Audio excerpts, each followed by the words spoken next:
My name is Kandice Hawes, and I want to thank all of our viewers and customers from the Pharmacy, Pottery, and Natural Healing Center, as well as our friends for joining us from all over the world.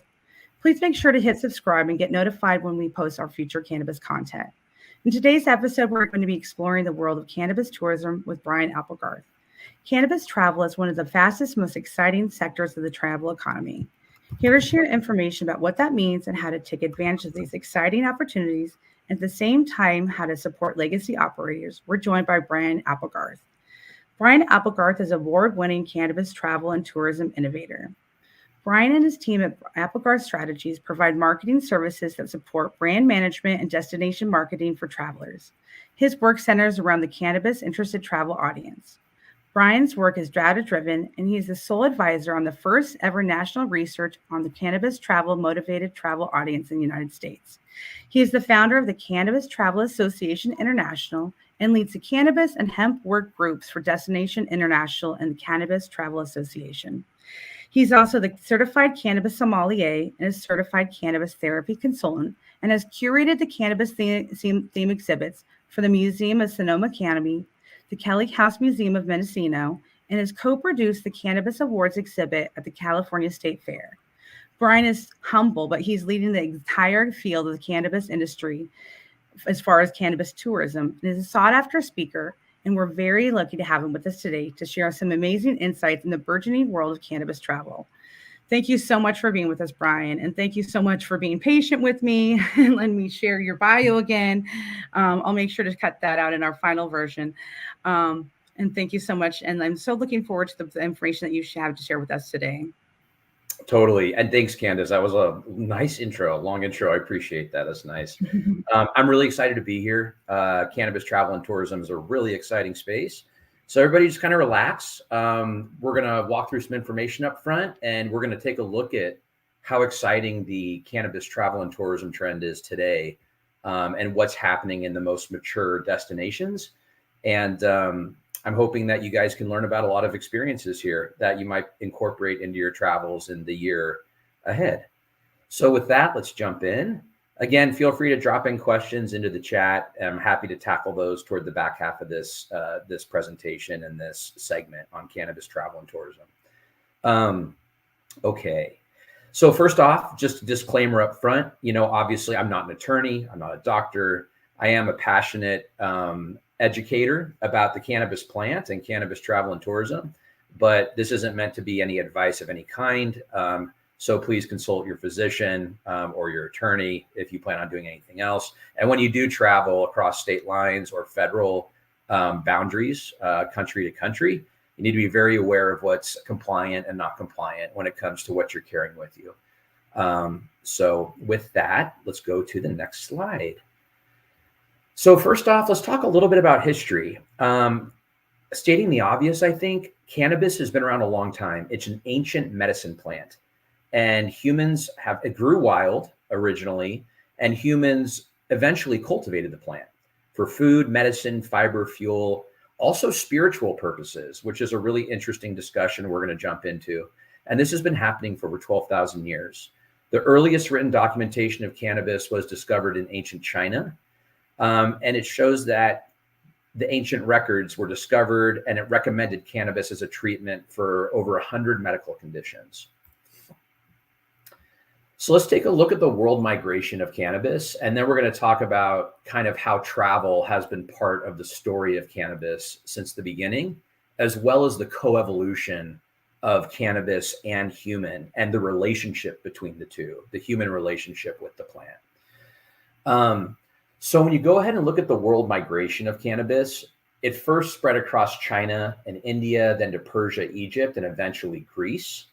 And it first appeared in the Western Hemisphere during the colonization of the Americas in the 1600s. Again, the cannabis plant is very flexible. So everything from fibers to rope to paper to clothing.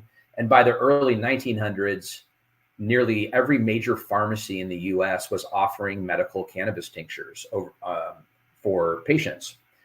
And so cannabis really had a medical presence prior to prohibition that came in 1937.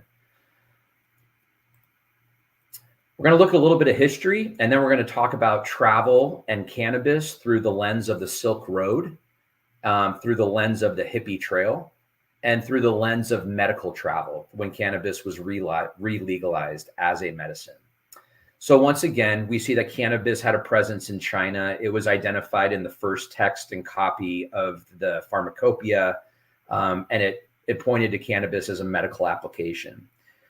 Also in Egypt in 2013 BC, approximately, they have found cannabis pollen inside of mummies and different artifacts in Egyptian culture, showing that cannabis had a presence there as well. Also in India, you see cannabis deeply ingrained in India as part of the history with these kind of spiritual practices.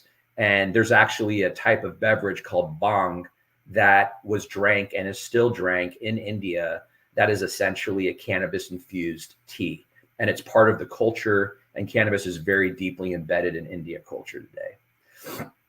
Also in Africa, they found some artifacts of some of the first pipes in Africa. So you have it tracked back there. And then, of course, with the colonization of the Americas, you have Jamestown from 1492 to 1619, where cannabis starts showing up in the form of rope and crops, and becomes a fiber export. And then there's also, of course, the history of, hemp being the fiber that was used for one of the early flags, as well as hemp paper the Constitution was written on. So hemp has a lot of presence prior. Of course, in 1850, the United States added cannabis to the U.S. medical pharmacopoeia. And then as we move forward, of course, reefer madness propaganda starts setting in. And then in 1937, cannabis becomes prohibited. So I think it's really important to understand the history of cannabis as a plant on Earth and what that relationship has been with humans and the coevolutionary journey that is. So let's go ahead and talk about that for a second. The first real travel story for me for cannabis comes down to the Silk Road history of cannabis. And the Silk Road played a significant role in really the dissemination of cannabis across different regions. The Silk Road was not one single route, but it was a network of trade routes that connected the East and West.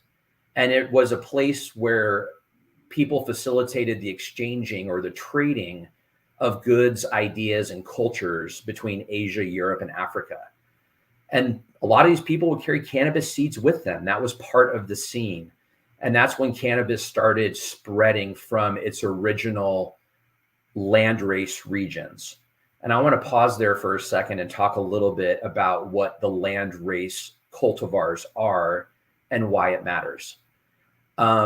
Cannabis grew wild, and it grew very different, whether it was near the equator, like in Thailand or India, or if it grew up in the mountains. So what happened was, because the climates were so different, you had different types of cannabis plants that grew in different ways.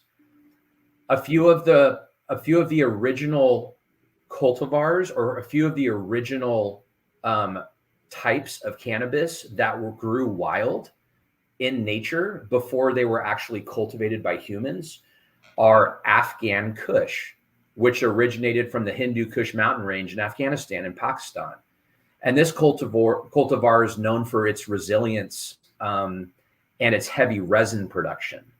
And it's used a lot in breeding projects. And the effects lean toward more relaxation.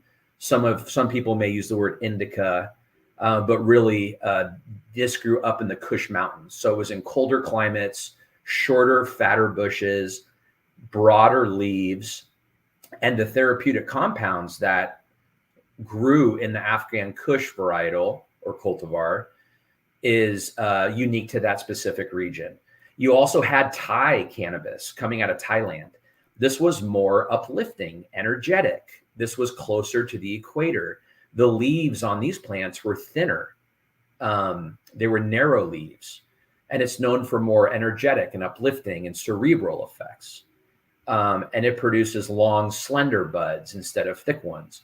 Other landrace original strains that grew wild are Durban Poison, Hindu Kush, which comes from that specific area, again, the border region between Afghanistan and Pakistan. You have Malawi gold, which is in southeastern Africa, known for euphoric effects and a sweet, fruity flavor. You also have Colombian gold, as well as Panama red. Now notice that all of these cannabis cultivars have names of destinations, right? Whether it's Panama, Colombia, Malawi, Hindu, Durban poison, and Durban is a city in South Africa, or the region of South Africa. So it's really interesting when you start thinking about, this is cannabis in its purest natural form as it grew wild. All right, so imagine these different types growing around the world in different cultures, different places. And then you have the Silk Road, where people start traveling the Silk Road, and it's a network of trade. And the golden age of Silk Road travel spanned from around the 2nd century BCE to the 14th century CE. And it's important to note that the Silk Road was not a static entity, but rather a network of trade routes that evolved over time. And they kept shifting due to political, economic, and cultural changes. So the use of cannabis along the Silk Road, it really varied depending on the cultural practices and the beliefs of the societies that it traveled through. Some regions valued cannabis for its medicinal properties. Others used it as a remedy for ailments. In others, it was used more recreationally as a lubricant, or it could be used very ceremonially and ritually as a tool to connect with the divine. And one notable aspect along the Silk Road was, of course, that spiritual practice. And in parts of Central Asia and India, there's a long history there. And cannabis can be connected back to supporting with meditation and prayer and these kind of rituals that existed. So that's travel case number 1, where we first see cannabis spreading around the world. Travel case number 2 is the hippie trail, where that's really about collecting seeds and also the intersection of culture. So let's talk about the hippie trail for a second. The hippie trail, the origins of the hippie trail can actually be traced back to the Beat generation, like with Jack Kerouac and Allen Ginsberg in the 1940s and 1950s. And these authors, you may have heard of the book On the Road, and it really romanticized travel and adventure and nonconformity and alternative lifestyles. And it was, the hippie trail became a travel phenomenon that was launched in the 1940s, 1950s, starting with the beatniks and the Beat generation, and carrying through to the hippies, as well as the Back to the Land movement that happened. Now, the early exploration of the hippie trail were really people taking overland routes and exploring Asia. And one of the earliest routes was the Magic Bus Route, organized by a certain company that took people from London to Kathmandu. And then in the 1960s, the hippie trail expanded, and it saw a surge in interest in Eastern spirituality, mysticism. And again, this was Western youth mostly traveling the hippie trail. And it was usually defined by a bohemian trip, cheap transportation, a communal approach, and the goal of breaking free from societal norms. Now, why it gets interesting is because the hippie trail became a trail where people would visit different regions and collect cannabis seeds and bring them back to Northern California. This is one of the reasons that Northern California and the Emerald Triangle are such interesting destinations today, because there's so many seeds that were collected and brought back. So the genetics banks, increasingly Humboldt, Mendocino, and the Emerald Triangle is becoming known as the Amazon of cannabis genetics, where there's a lot of different types of cannabis that are very special in that region. Okay, so what are the countries that the hippie trail went through? It went through Turkey, Iran, Afghanistan, and Pakistan before reaching India and Nepal.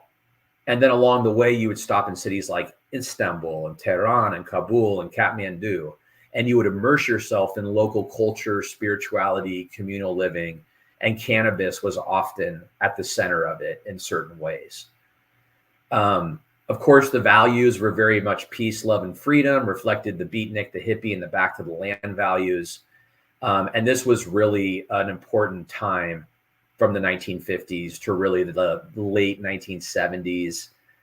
It was the heyday or the golden era of the hippie trail. So that's the second big travel story. You have the Silk Road trading, you have the hippie trail, which leads to the genetic banks of the Emerald Triangle. And then the other case study is what happened in the Bay Area and other LGBTQ communities with the HIV/AIDS epidemic in the 1980s. And what happened was, the HIV/AIDS epidemic, there was no medicine that was helping the patients, the people who were affected with HIV/AIDS. And one of the major ailments was wasting syndrome, where people couldn't eat and they would basically waste away, become a human skeleton. And it was an absolute horrific time for that community, those communities, the queer communities. And in response to the AIDS crisis, you had a pioneer named Dennis Perron, who was a gay man in the Castro Vietnam vet. And he's known today as the godfather of medical cannabis or medical marijuana. And him and Brownie Mary advocated and organized the gay community to basically create change and re-legalize cannabis as medicine in 1996. So the AIDS crisis of the 80s led to the legalization of medical cannabis in 1996. And that triggered another travel phenomenon, which was medical travel. Because when they legalized medical cannabis in California, shortly thereafter, you had labs testing medicine to make sure it was safe. And it had no mold, it had no toxins, that it was pure cannabis, and it was healthy and able to be consumed with confidence from people who were sick.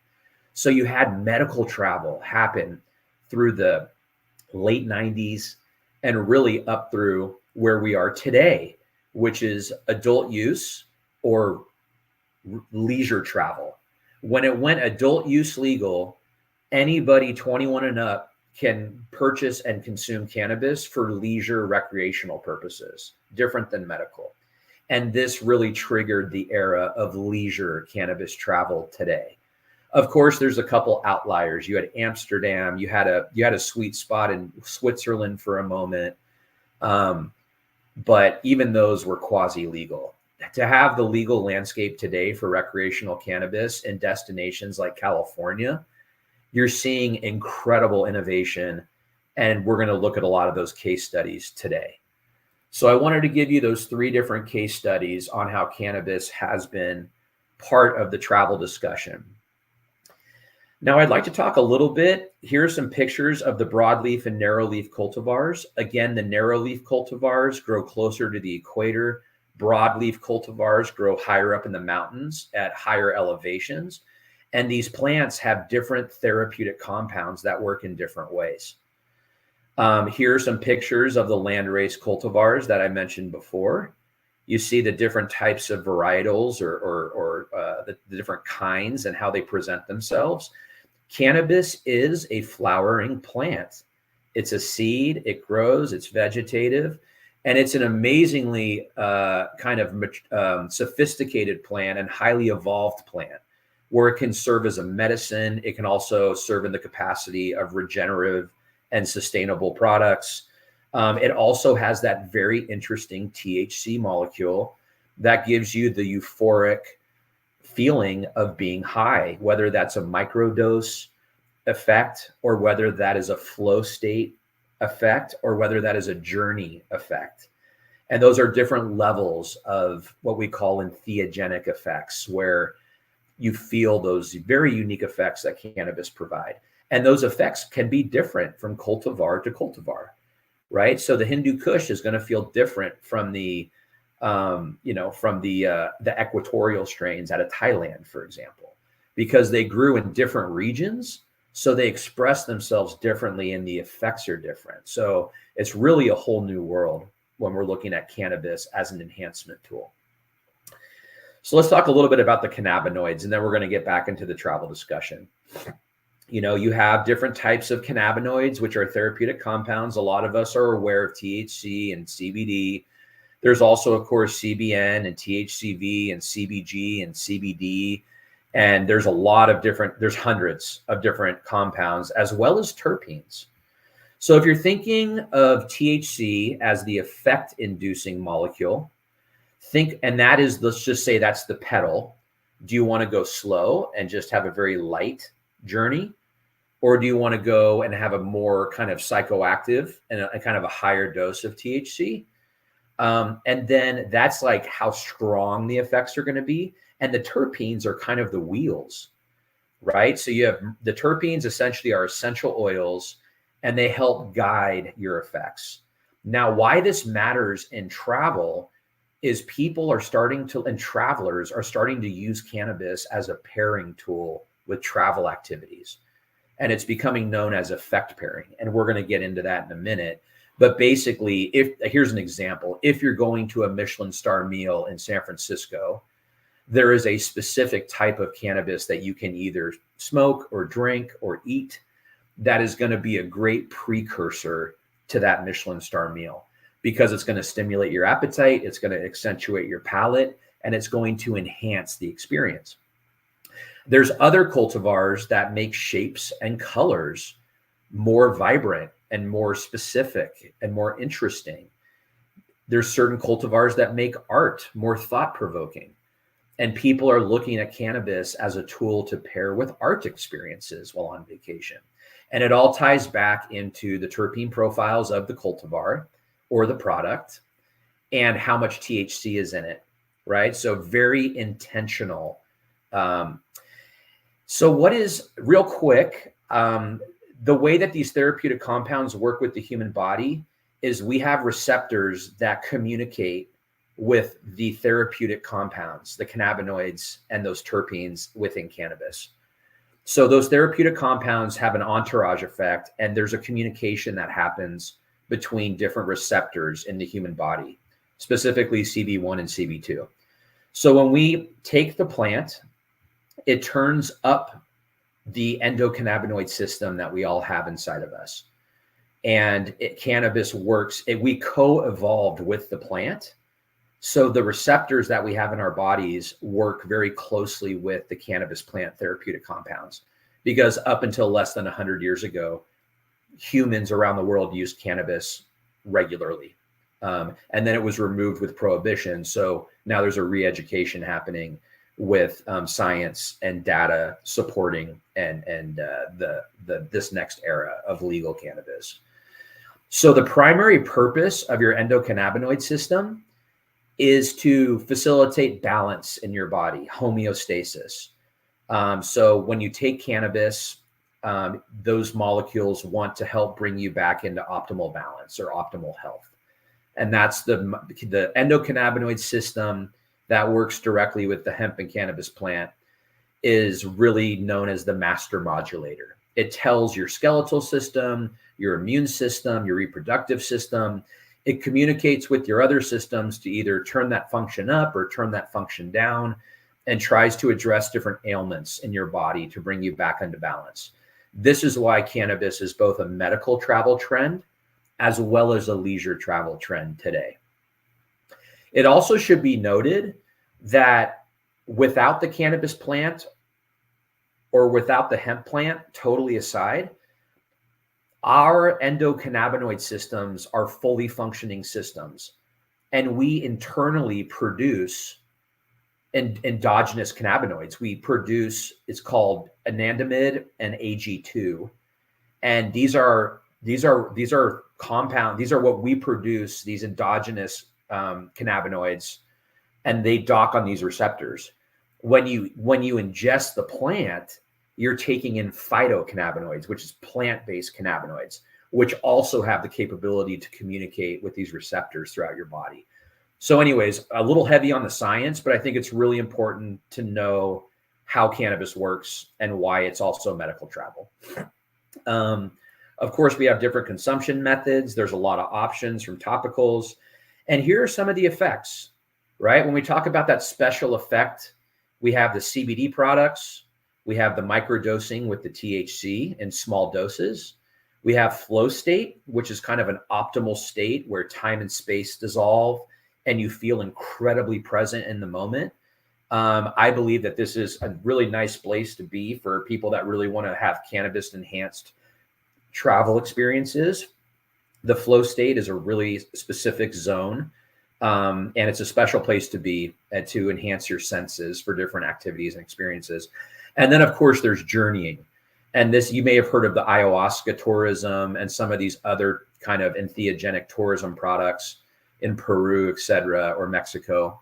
And journeying is very medicinal, spiritually and emotionally. And it allows you to work through your spiritual health and your emotional health with higher doses of this type of effect. Oftentimes you work with a shaman or a guide or a doctor. They do now have people that are certified, that are basically experts in supporting a journey. And again, this, in a lot of ways, this could either be medical or it could be recreational, So it's cannabis kind of really pushes our boundaries of words because it's a highly evolved plant, and that includes in travel. And that spiritual health and wellness is a fascinating space. And again, there are over 400 identifiable therapeutic compounds in cannabis. And just imagine all the different types of cannabis, right? Like the Chardonnay grapes versus the Cabernet grapes, versus the Pinot grapes. You have all different kinds of cannabis flowers that have different types of effects and tastes and aromas. And it's really exciting when you think about cannabis travel. So I'm going to go ahead and pull this down. And I'm going to, for this next section, I'm going to share my screen. And we are going to walk through some travel stories, starting with explaining this concept of effect pairing. Can you all see my screen? Yes. Wonderful. All right. So effect pairing cannabis is the new travel trend. And what is that? Well, as food pairs with wine, cannabis pairs with activities, experiences. And to effect pair cannabis, it's the art of optimally enhancing an activity or experience with cannabis effects. Now, there's some key concepts. There's obviously your consumption options. Do you want to smoke? Do you want to drink? Do you want to take a gummy? Do you want to have an edible? Do you want to have a topical? Do you want to take a tincture, etc.? So knowing as a consumer what's your preference, knowing about full spectrum medicine, which is cannabis products that have a wide spectrum. It's holistic healing instead of isolated product formulations. You want to have all the good medicine working synergistically together. So that full spectrum, I would recommend, and that's part of this effect pairing, is looking for those full spectrum effects because they're very different than isolate and lab created formulations. You want to think about your mindset and setting. This is a very important concept when it comes to the THC molecule. You want to think about what is your mindset going into it? How are you maybe utilizing cannabis as a tool for the setting you're walking into? Are you going to a concert? Are you going to a dinner? Are you going to an art gallery? Are you going to go on a nature hike? There are very specific cannabis cultivars and products that pair with those travel activities. You have the journey we spoke about, activated THC. Of course, we covered off on terpenes. We talked about microdose state. We talked about flow state. Another interesting concept is targeted sensory enhancement. So with cannabis effect pairing, you're looking to basically facilitate sensory enhancement that's targeted. Are you going to be amplifying your flavor, taste, and texture and stimulating your appetite? Or are you going to be looking to accentuate colors and shapes and have a more thought-provoking experience with art? So being able to have this intention is really powerful when it comes to effect pairing cannabis. And then you have your cannabis classifications and your activity categories. So the three core tentpoles of effect pairing are food, art, and nature. And the cannabis classifications that you're going to be looking into are fuel, floral, and citrus fruit. right? So some cannabis flowers smell like fuel. That's also known as a myrcene terpene profile. Also, sour diesel is one of these, right? You'll hear these, and now those are really known for, yet again, being an appetite stimulant. So a great pairing with food. You have floral cultivars that tend to be a little bit more lean toward art effects, pairing with art effects. And then, of course, you have citrus fruit and nature. So if you have a cultivar that has a very strong lemony smell, for example, or tangy, that's a great strain typically to consider pairing with an outdoor hike in the redwoods or doing something that's a little more active and outdoorsy. So it could be more energetic, a little more uplifting. Of course, cannabis is very bespoke to every consumer, but the science is increasingly showing a dotted line between these effects and specifically these travel activities. This is a step-by-step pairing guide where you can really kind of start working with the effect pairing method as you travel. And remember the tips. You got to always consume with mindfulness and intention. With any entheogenic product, especially the one you're using THC, you want to be intentional about why you're using it and what is the mindset and setting. You want to go low and go slow, specifically with edibles and beverages, because sometimes the effects take a long time to settle in. You don't want to ruin your trip. So start low with the THC and go very slow and incrementally use it as needed, but give it at least 2 hours for the effects to settle in before taking more. Creative thinking, laughter, right? Appreciate stimulation. All these are common effects. You want to stay hydrated. You want to travel safely and take a ride share. And you really want to embrace the ebb and flow and feel okay with getting lost in time and conversation. Sometime you'll even lose track of the conversation. And that is a signature and should be a funny, fun moment. That's okay. It's part of the cannabis travel experience. All right, now we're going to look at some of the best experiences that are available today. And then we're going to open it up for questions here and pass it back over to Kandice to have some conversation with the audience. So first off, a bed and breakfast. Now there are definitely websites like Bed and Breakfast that have cannabis-friendly lodging options where you can explore the world, you can pick your destination, and you can find accommodations. Another great website is indica.com that has different places to stay and gather and play and explore. It's a cannabis travel marketplace. Also on the Indica website, you can find a travel guide to the famous Emerald Triangle region. And this is written by the Ganja Traveler. And it's the Ganja Traveler's Guide to the Emerald Triangle, which gives you different itineraries going through Mendocino County, going through Humboldt County, Southern Humboldt and Northern Humboldt up to Bigfoot country. And it gives you all the information you need to have a really great trip in cannabis legacy country of Northern California. My opinion is this is maybe the best cannabis tour in the world, and it's Humboldt Cannabis Tours. I've done this tour a few times, and it's amazing. It's the future of cannabis travel, and you get to visit different types of farms. And the guide, Matt, and his team are amazing tour guides. And you don't have to worry about driving. You have lunch in the redwoods. Sometimes you visit a dry farm where, there's different types of craft cultivation outdoors, and you enjoy all the beauty. So consider Humboldt Cannabis Tours. I would highly recommend. You have the Cannabis Trail, which now exists. And the Cannabis Trail is a 9-county trail that travels through Northern California. It's free. It's self-guided. They're launching an app in the next 3 months where you can actually travel the trail in a gamified way. And you learn about the cultural stories of the cannabis legalization movement. You'll notice that it starts in Santa Cruz. It goes all the way up to Trinity County. Up here's the Emerald Triangle. And when you travel the trail, you visit cannabis farms, the most travel-worthy shops, the most interesting lounges, indoor and outdoor.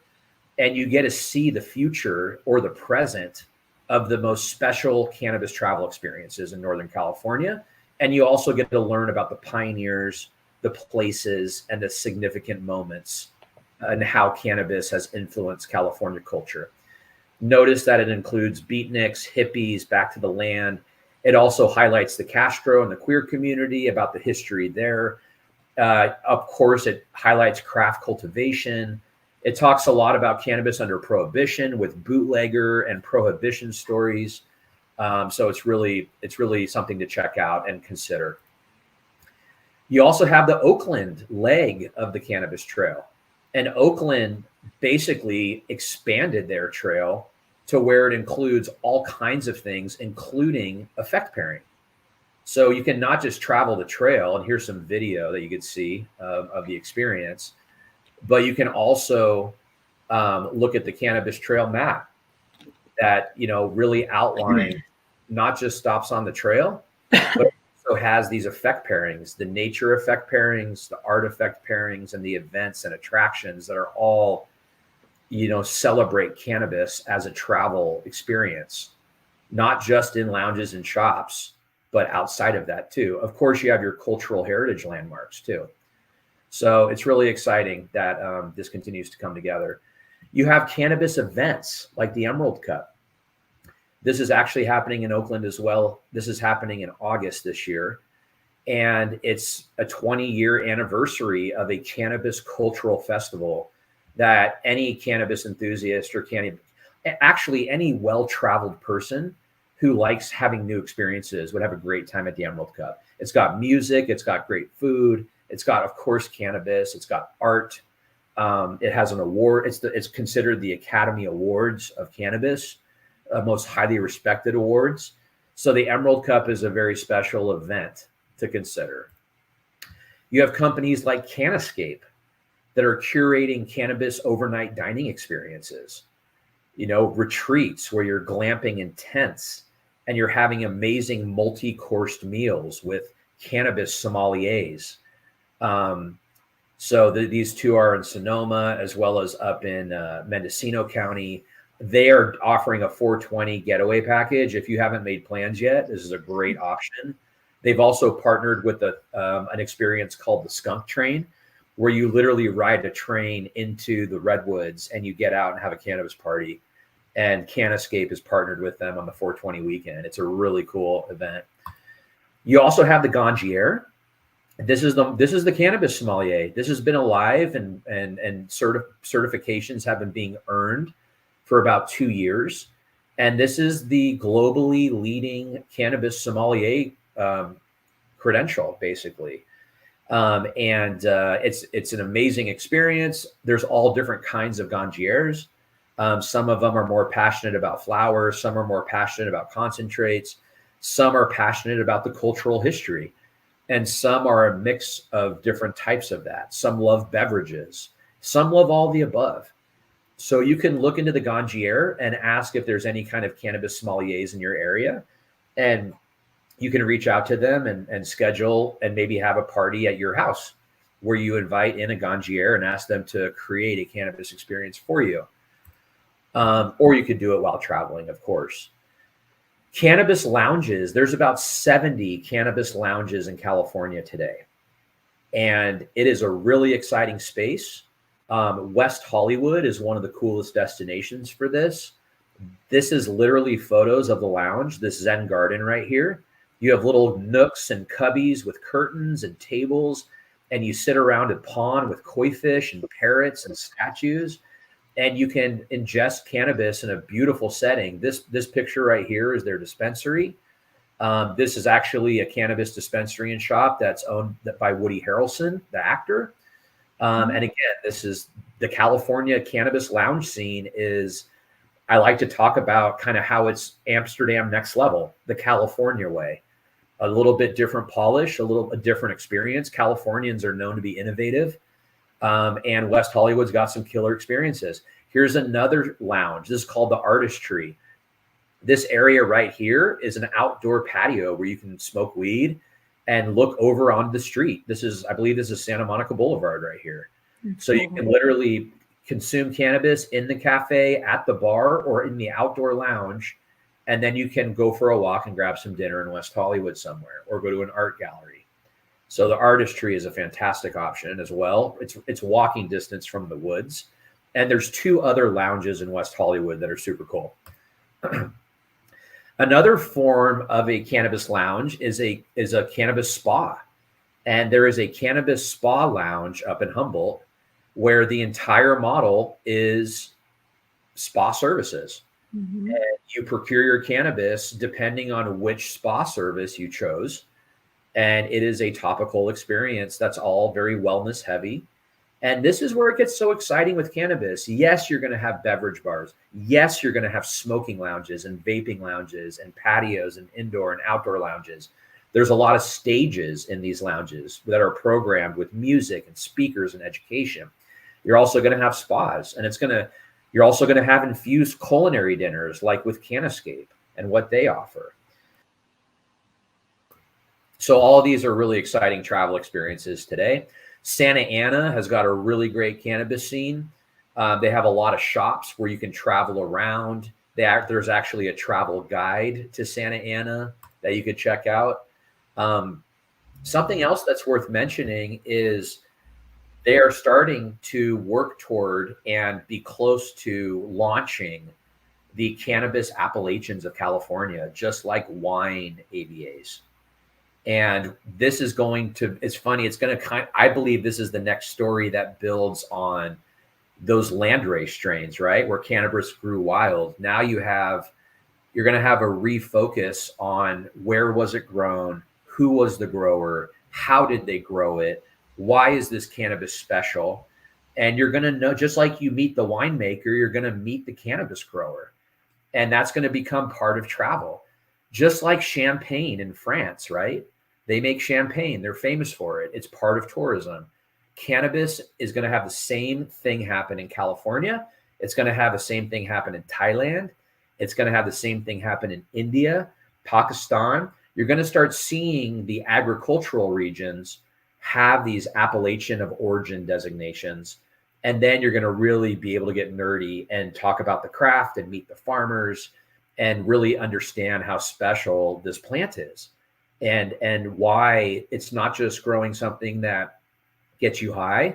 It's growing medicine, and it's holistic healing medicine. It's mind, body, and spirit, because this plant is super ancient and super evolved, and humans co-evolved with it. So watching this come alive in travel is going to be just awesome. And it's really getting there because now we have all these experiences that I'm walking you through. Another great product that I love in travel is the Sunstone Spritz. It's a great beverage. It's out of Santa Barbara County. They also have really great gummies, and they have a Sunstone Splash. And it really is the future. I think that this brand definitely embodies the cannabis tourism brand of California today. And it's a Southern California story. It's in wine country. And it's just a beautiful experience. They also have award-winning wines. So it's exciting to see these brands that are crossing over from vineyards and wine into cannabis.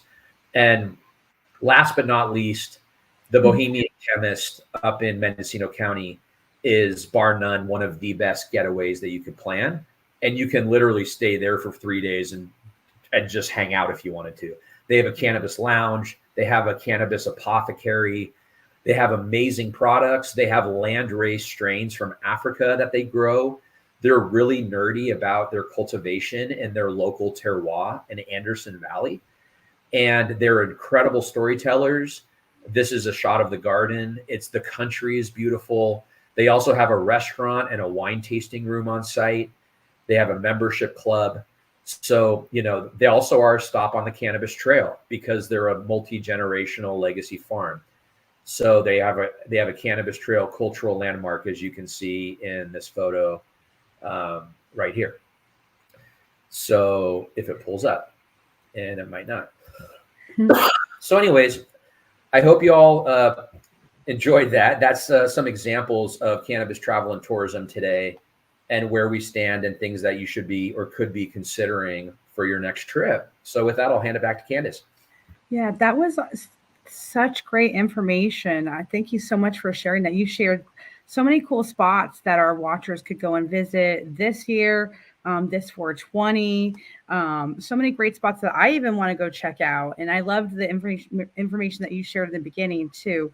The history of the international Silk Road, the travel that the cannabis, the history of the Cannabis Trail there, and even like the medical travel that part of the history there. Because I really didn't think about it, but my career really started in cannabis within the doctor's offices, and we really did have people traveling because there was very few doctors in the early days, and we did have people traveling 5-6 hours, staying overnight to come see the doctor. So there really was cannabis travel, even the very beginning days of Prop 215. I didn't really think about it. And that even continues today. So I love that you pointed that out. So that was very interesting. And people really were interested in that as well. And so that brought me to think too. So when do you think that we'll have, other foreign countries becoming involved in this international cannabis scene? I know that we have, cannabis travel like in Amsterdam that's been going on, for many years. But when do you think that we'll have South Africa involved in travel, because they have some of these landrace strains that you brought up. So when do you think that might become something for, other international countries, foreign countries? Yeah. So, I mean, I've been working in cannabis travel and tourism since 2013. And, having been the founder of the Cannabis Travel Association, which is an international organization, I've had the privilege of kind of getting to know people around the world that are starting to kind of lead in their destinations. The modern day cannabis travel discussion. So right now in Barcelona, there's a very vibrant private lounge club scene. It's going through a few growing pains right now, but it's very vibrant and it very much exists. A lot of people look at Barcelona as kind of the new destination that's competing with Amsterdam. Yeah, like Spannabis and everything. Exactly. They have the Spannabis Festival. You also just have a lot of history in Barcelona and Spain. And that the community, the cannabis communities, the legacy communities are very closely connected to the people in Amsterdam as well as the US. There's a lot of brain trust in those destinations when it comes to cannabis. And that comes in the form of cannabis travel and tourism. You also have some people in Jamaica doing some really great things. Yes. There's the Jamaican Cup. You got Bob Marley's got a house, he's got a whole museum out there dedicated to him now. Of course, he always considered cannabis as a sacrament. And that's fascinating. That Rastafari, the villages, the Rastafari villages in South Africa, that was one of my favorite travel experiences, was visiting a Rastafari village in a South African township.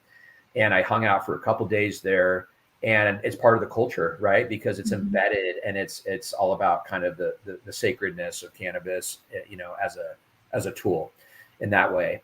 So you also have Germany just legalized. I think that is really important because they took a step forward toward legalization that actually happened yesterday. That was a big global milestone for Europe, the European region. Germany kind of leads as far as where the future is headed. And they have a huge travel economy. And I believe that cracked the door open for this new leisure travel discussion. And we'll see how that grows over there. You also had Thailand had a scene coming on strong. They're starting to reel it back because it grew a little too fast, it sounds like, and they were attracting the wrong kind of people that were investing in the industry. So there's been some reversing there. But cannabis is embedded in Thai culture and history. Plant medicine is part of that story of that country. And you're going to see cannabis, I believe, in Thailand ultimately come alive with cannabis appellations. And it might be really interesting if it leans more toward that medical narrative, because even when they formed the cannabis appellations of California, yes, they looked at Bordeaux. Yes, they're looking at Champagne. They also looked at Manuka honey out of New Zealand because of the medicinal properties and what that means for a product that has that kind of capability. And that just shows that difference between cannabis and wine, for example. You have this incredible medicine that's getting looked at through an Appalachian lens in that way. So I think Thailand's going to have that soon, or sooner than later, next, hopefully maybe 4 years out around those appellations. Of course, you have Canada, and I've worked with some clients up in Canada. Definitely some tour companies, people are looking at this. You have the Kootenai Rocky region where BC Bud is from, right? This legacy producing region that already has the brand cachet of BC Bud. So they're like, how do we now position this today for travelers like the ones in this webinar that want to come access really special experiences? I also just got in touch with a guy who's starting to do trips in Pakistan and Nepal and India, taking people to the villages where they still grow cannabis and they have for generations. And it's part of the culture of these small rural villages in these very remote areas that are part of that land race where cannabis grew wild type story. So we're currently looking at potentially doing something together in the next couple of years, and I'm very excited about that. Of course, Amsterdam. I would like to see Amsterdam take more of a step toward the wellness side. I am going to go there this year to check it out. But last time I was there, it was very smoking, recreational heavy. I think that the future of cannabis travel is going to be bending it back toward where it should be to represent the plant in the best way, which is a tool for well-being, wellness, and balance with 1 foot in medical, 1 foot in leisure. And it really is the truth. So being able to build an industry that allows the space for a plant to express itself from an experience point of view for travelers in that way is really, really important. And but I think Amsterdam, Prague is another one. I went to Fest out in Prague about 4 years ago. And if anyone's out there, first off, Prague's amazing. Secondly, this Fest has been going on for years, and you should see how special this event is. They literally have sections for kids where they could be weaving hemp mats and creating products. And, they have walls of people with pictures telling why they use cannabis. And they have amazing relaxation areas and programming and music. It's very kind of Emerald Cup-esque over in the beautiful destination of Prague. So those are the few of the destinations from an international lens that I would keep an eye on. That's really cool. I love to do that. Come to think about it, there's more places that I would have imagined. So that's really exciting. I know that I've actually been to Bob Marley's birthplace in Mausoleum, and they very much incorporate cannabis into that whole tour. I know that we both have a good friend, Keiko, that has Coral Cove Wellness Resort in Jamaica. So that's another wonderful place to check out. So lots of great places for people to go and to experience cannabis. And like one of the questions from our audience was, do these facilities also allow foreigners to purchase cannabis? And so I would also assume that would be a yes, as long as people are adults in all of these countries that you mentioned. I think it's case by case, and things shift so rapidly that, policy is very dynamic, right? So the legalization puzzle is like literally dominoes are falling into place like week over week, month over month. Like check with your local laws and regulations, like as you travel and as time kind of progresses. Absolutely. And I mean, I think that you're especially know what the lay of the land is before you go. Work with your tour guide. And you want to buy the exciting part about being able to buy cannabis today from a legal licensed shop and lounge or consumption space, as I like to say. Oh, by the way, Santa Ana, they have a sampling room coming on board, which is kind of like cannabis tasting rooms. So that's not far off. Santa Ana should keep an eye on that. Those are going to be the very first cannabis sampling tasting rooms in the world. They're very much built for that experience. So that's going to be fun to watch. Very cool. So you mentioned a little bit about the International Cannabis Travel Association. Can you tell us a little bit more about that? Yeah, so that was started in 2017. The vision from Go was really advocacy, education, and networking, and being the united voice of cannabis tourism and travel, and to serve as a vehicle of normalization and education and data. We have an annual data report that tells all about the cannabis travel and tourism trend. It leans pretty heavy into the consumer mindset. There's also a lot of membership tiers. There's a few where you can choose a different membership tier and become a member. It's a member-based nonprofit. We encourage anybody who wants to learn more to go to the cannabis-travel-association.org, and you can poke around. One of the big things we do every year, besides a data report, is we host an event called the Cannabis Travel World Fair. And that's actually happening in May. So I want to invite all of you, if you're interested, to join us we're going to have 2 days of programming. We're going to be bringing in people from around the world. I think we have representation from, over 15 countries. And these are people that are leading tours, that are opening shops, that are thinking in terms of the visitor economy or the cannabis travel audience, not just residents. So it continues to really grow. And I'm really proud that it still exists. And we made it through COVID and all the things in the last few years. So we have an amazing board of directors leading that. And yeah, it's been an amazing journey. So that's the Cannabis Travel Association. That's wonderful. Yeah, I definitely encourage people, if you have any kind of business or interest that like touches that, to get involved, because it's really important to support nonprofits that are advancing those kind of interests. So that's really cool. So kind of like speaking of that, we Pharmacy Natural Healing Center Pottery are working with this really cool group called High B&B. So are you familiar with them? And can you tell our audience about High B&B and maybe some tips for cannabis travelers that are staying in hotels? Yeah, I'm not super familiar with High B&B. I can start with that. High B&B is so it's similar to Airbnb. So it's a booking service that works with owners of rental properties that are cannabis friendly. So it's just pretty similar to Airbnb, but they allow cannabis use. And so it's a smaller platform. Just go to High B&B. So then if you want to maybe just talk about travel tips for cannabis consumers staying in hotels. Yeah. So the hotel is a really interesting space. Cannabis friendly hotels, in the work that I do and what I've seen in the market, is you have different types of models. Some people allow you to smoke anywhere on property, and that it might be a very beautiful high-end place, by the way.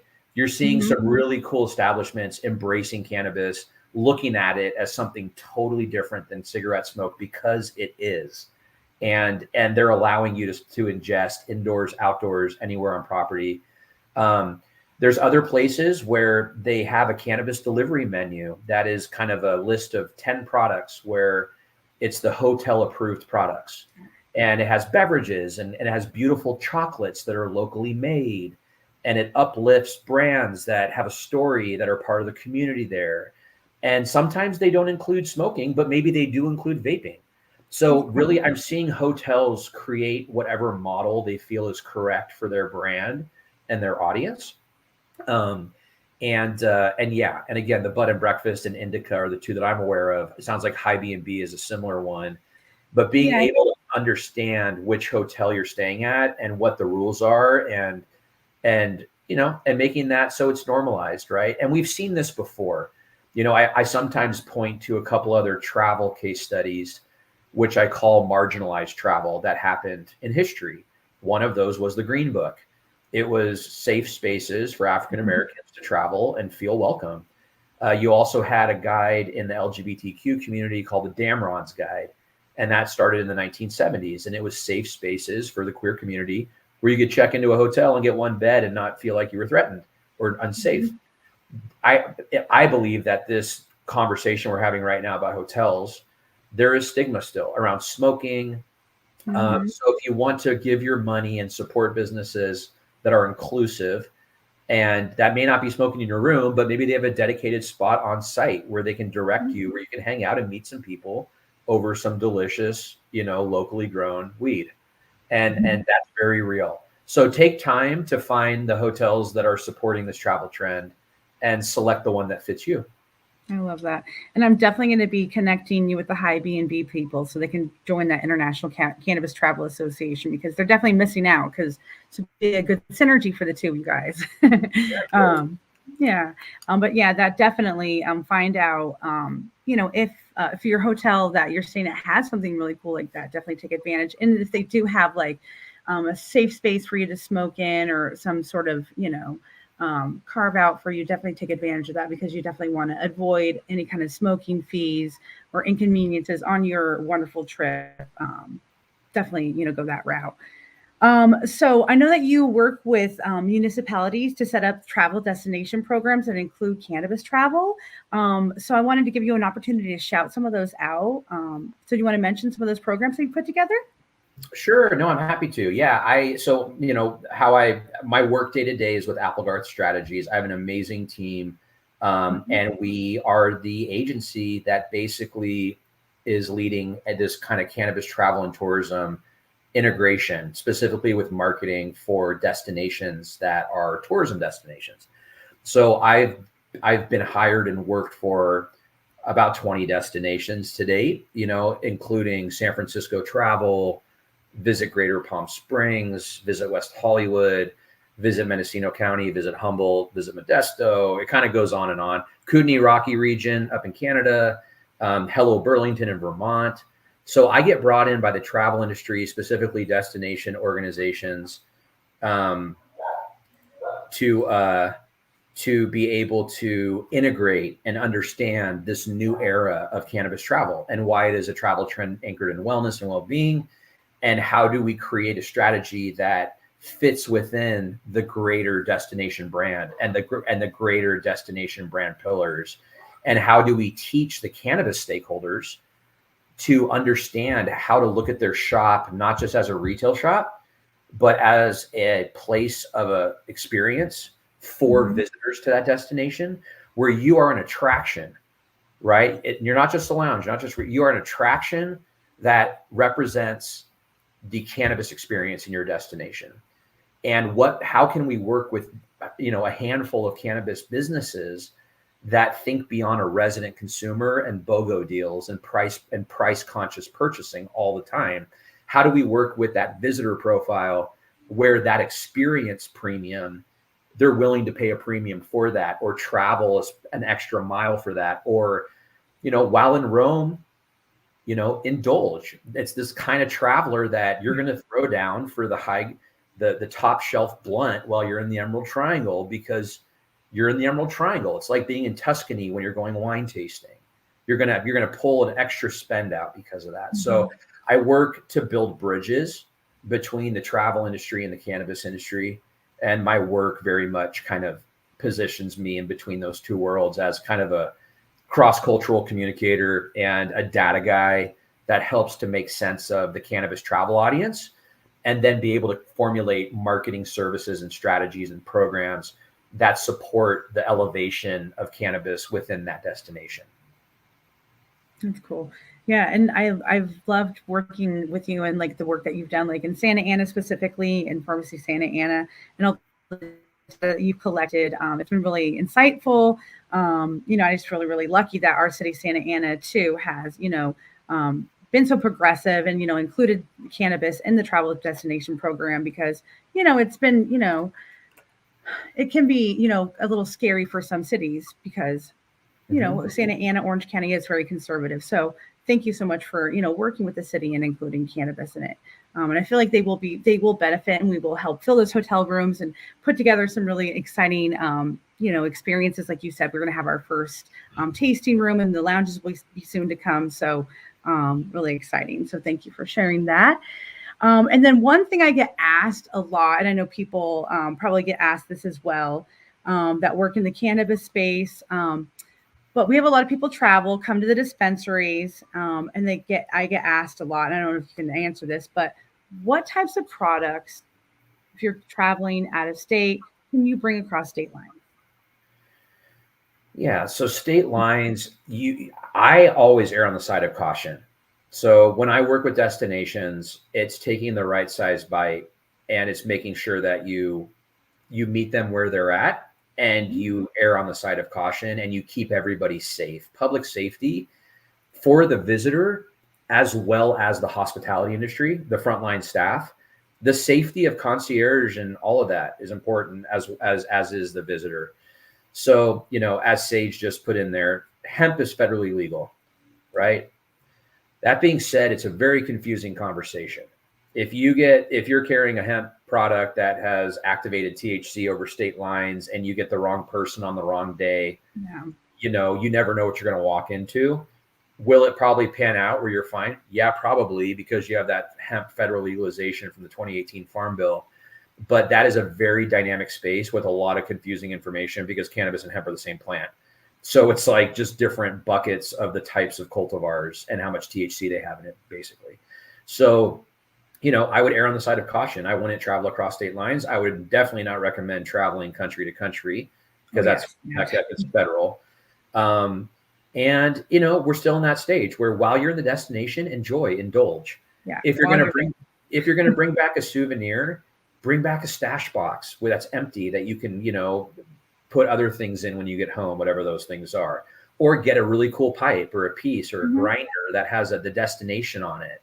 Grab it. There's some really cool t-shirts at these shops and lounges that I work with that I look at those, like, remember those Hard Rock Cafe shirts that have like the thank you in? Yeah. Like there's people that are now like collecting these as a memento of that cannabis experience on their trip. So think in terms of ancillary products, art, clothing, grinders, pipes, maybe a little stash bag that you can zip up and carry with you. There's different options there. So I would say enjoy the product while in the destination. I would also recommend that people ask for locally made products. I think there's something special about that. It helps round out that local experience for visitors. So yeah, that's what I would recommend. I love that. I love that thought. Do you have magnets of all your different stops on the cannabis road? That'd be kind of cool. And you can collect all the magnets. Yeah, we're actually building. So that app, so the Cannabis Trail is something that I've been working on for about 5-6 years now. And we're building an app. So we're going to be launching a Cannabis Trail app this year. And it's going to be a gamified app where you can travel the trail and it will tell you stories. You could click on little podcasts, short films, and it will tell you the story of how cannabis has influenced California culture as you visit these cultural landmarks, which are all placed in really cool lounges, shops, and farms and tourist. There's one that's in a tourist information office that celebrates the history of the hemp connection, which was the first hemp store in the U.S. up in Southern Humboldt. It's a really special trail that any seasoned traveler would love, whether they use cannabis or not. They would enjoy that experience 100%. It's like history buffs would find that stuff really, really cool and interesting. That's really cool. Yes. And last question. I know that you were just recently invited to attend and to share some knowledge at one of the really big national or main travel industry conferences. And I think that that's really cool and kind of signifies something really significant in terms of, change in the overall stigma. What do you think about that in terms of like signifying a change in the stigma of cannabis? I agree with you. I totally agree with you. There's 2 speaking engagements that I've had, and I've done quite a few, but there's 2 that are recent big milestones. One of those happened last year on it was an international audience of travel industry leadership from across mostly North America, but we had a few people from Japan, Australia, and this is the people who kind of, their goal is to make sure we have a healthy travel economy globally. So the fact that I was able to do a 40-minute presentation that was all about cannabis travel and tourism from a marketing point of view, but also we really got into, what does it mean to think about destination development through cannabis experiences? And, do you use words like consumption space or lounge? Because you can have beverage bars and spas and infused culinary. I think that's going to be part of the magic, is making sure that we have the right words and lexicon to be able to facilitate the most powerful and the most meaningful cannabis travel experience suite around the world, which includes farms, plants. It includes rural regions. It includes amazing lounges and consumption spaces that are in urban areas. It includes stories about equity. It includes really hard stories that are heartbreaking, that like what happened in the Castro with the AIDS epidemic. But think about those travel experiences that you've had. I mean, I think of Dachau and visiting a concentration camp and how transformative that experience was for me. I think of walking through the Anne Frank house or going to Cambodia to where kind of not just Angkor Wat, but the killing fields where the Khmer Rouge had that genocide, and looking at the aftermath of what that meant. The exciting, fun, playful, magical part of cannabis travel is awesome. As important is the cultural storytelling to make sure that we really do justice to the truth and what happened. So yeah, I'm excited about all of it. I think that it really offers something special. And I do think it all if there's three foundational words that cannabis tourism today represents, it's balance, well-being, and wellness. And that is that is the beacon, I think, as a global, like when I think of the Cannabis Travel Association, our job is to continually guide the ship by looking at the plant as a blueprint and representing its capabilities in the most honest way. And that is what it is. It's one leg in medical, one leg in leisure travel. And the plant itself is a plant that's really for wellness, well-being, and balance. Yeah. Well, those are really strong, profound words to end this on, and very true. I love what you're doing, and I really agree. I think that travel is a really good way to show and to teach people about the history of cannabis, about what it can bring to your life and how it can benefit you, and to kind of like let people feel and to experience this in really deep and profound ways, and to let them enjoy it and to learn. So thank you so much I think this has been a really enriching and educational webinar. I think people have learned so much, and I really thank you for sharing all this knowledge. I've really enjoyed this webinar today and everything that you brought to us today. Thank you so much, Brian. Yeah, and Candice, thank you for allowing a platform to share about all this. If we can't share about it, people won't know about it. So I thank you so much to you and Pharmacy and the whole organization for making space for this to be part of the series. And I want to thank everybody who attended. I did just drop my website into the chat. You can contact me through there. I do see everything that comes through that. So don't hesitate.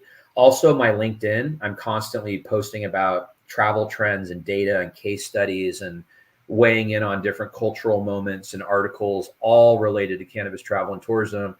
And again, the cannabis travel audience in the United States, which as of July last year accounts for about 72 million Americans. It is a significant audience, and destinations in the travel industry are taking note, and cannabis businesses and brands should be doing the same. And if you're just a straight traveler out there looking for great experiences, there are plenty to choose from. So please watch back as I walk through all those tabs and, have fun, travel safe. And if you want to read out your website again, your contact information, because people who are watching this on Vimeo and in YouTube, they won't have the chat to look through. So if you want to just say your website and your email again for everybody that's watching at home. Sure. Yeah, I'll give 3 websites. The first website is to the Cannabis Travel Association, which is a B2B association. So if you're a cannabis brand or business, I recommend looking into this. It's cannabistravelassociation.org. The second website is my personal website for my agency. I have an amazing team, and we're small and mighty, and we love what we do. We wake up inspired every day. And that's brianapplegarth.com. That's BrianApplegarth.com. And you can learn more about Applegarth Consultative Services, or Applegarth Strategies, as we refer to it.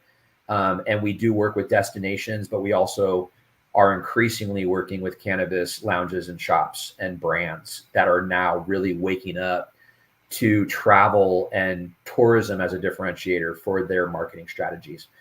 The third website that I'm very proud of is the cannabis-trail.com. And that is an attraction that I've been building for years. And it's really gotten a boost in the last year, being surrounded by amazing team members where we work on that. And you're going to be hearing about it a lot more. It's definitely growing and evolving. So I would urge you to check out all 3 of those, depending on your interest. Love it. Well, thank you again, Brian. This is wonderful. Thank you, Prue, for all of your help on the back end, and for Lisa for setting this up. Thank you all of our audience members for being here today. I hope that we were able to share some information that will help you all become better informed cannabis consumers, and that the information that we share today will help you all find relief and some entertainment and some knowledge on the Cannabis Trail. I hope that you all have a wonderful day and that you all stay safe and well. And we look forward to seeing you in another episode of the Friends of the Farm Lecture Series. Have a great day. See you soon.